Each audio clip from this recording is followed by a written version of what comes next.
أعوذ بالله من الشيطان الرجيم فلما بلغ معه السعي قال يا بني إني أرى في المنام أني أذبحك فانظر ماذا ترى قال يا أبت افعل ما تؤمر satajiduni insyaallah minas sabirin. Artinya, maka tatkala anak itu sampai pada umur sanggup berusaha bersama Ibrahim berkata, hai anakku, sesungguhnya aku melihat dalam mimpi bahwa aku menyembelihmu, maka pikirkanlah apa pendapatmu.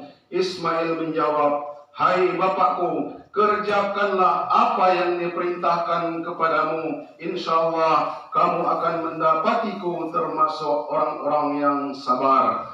Dalam suasana yang mengharukan itu dan detik-detik yang amat menegangkan, saat Ismail sudah dibaringkan untuk dilakukan penyembelihan seperti yang dikisahkan, bahwa bukan Ismail yang tersembelih, melainkan atas kekuasaan Allah dan kebesarannya, tiba-tiba Allah mengganti dengan seekor kibas besar yang dibawa oleh malaikat Jibril. Allahu Akbar, Allahu Akbar, Allahu Akbar, walillahil hamd. Ma'asyiral muslimin, jamaah salat Idul Adha rahimakumullah. Inilah dasar sejarah disyariatkan berkorban bagi umat Islam yang punya kemampuan untuk melaksanakan korban 1 tahun sekali pada hari raya Idul Adha. Berkorban memiliki makna mulia. Jika hakikat korban itu dapat kita pahami dengan baik, berkorban bukanlah ritual tanpa makna atau tradisi tanpa arti. Berkorban harus mampu menggugah perasaan pelakunya untuk menghayati apa yang tersirat dan tersurat dari pelaksanaan ritual tersebut. Allahu Akbar, Allahu Akbar, Allahu Akbar, walillahil hamd. Rasa sukacita yang dialami oleh keluarga Nabi Ibrahim alaihissalam untuk berkorban dilandasi atas pemahaman yang benar tentang nilai-nilai kehidupan. Mereka menyadari sepenuhnya bahwa segala sesuatu yang ada di dunia ini, anak, istri, harta, pangkat dan jabatan, semuanya datang dari Allah Subhanahu wa taala dan pasti akan kembali kepadanya.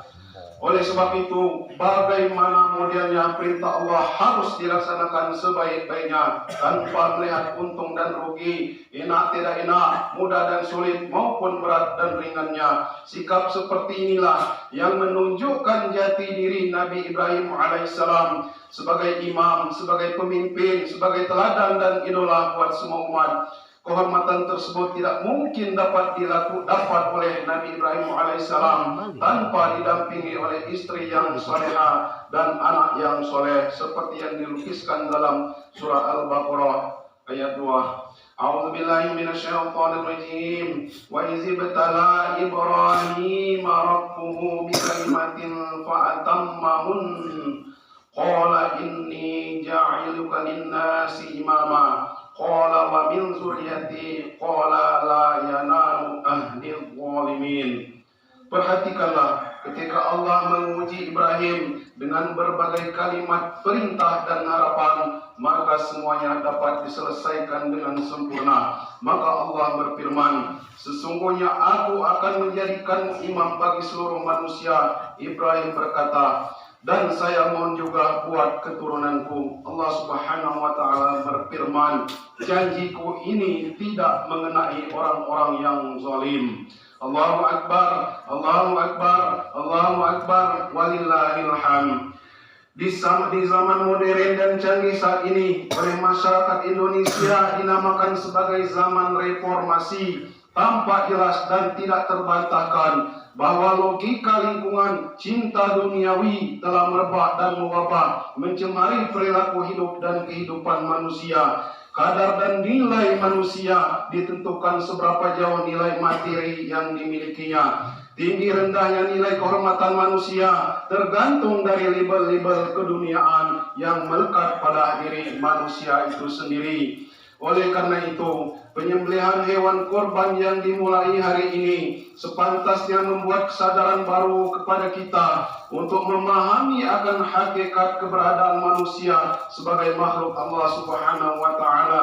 Namun sayang, makna dari kerelaan berkorban masih kurang mendapat perhatian dan penghayatan yang memadai. Penyembelihan korban merupakan suatu tindakan penundukan dan penguasaan kecenderungan-kecenderungan hewani di dalam diri manusia itu sendiri, yakni keinginan-keinginan rendah yang selalu mendorong atau menarik manusia ke arah kekejian dan kejahatan. Korban disyariatkan guna mengingatkan manusia bahwa jalan menuju kebahagiaan membutuhkan pengorbanan. Akan tetapi yang dikorban bukan manusia, bukan pula kemanusiaan. Yang dikorbankan adalah binatang yang sempurna tanpa cacat sebagai indikasi agar sifat-sifat kebinatangan di dalam diri manusia harus dibuang jauh-jauh. Allah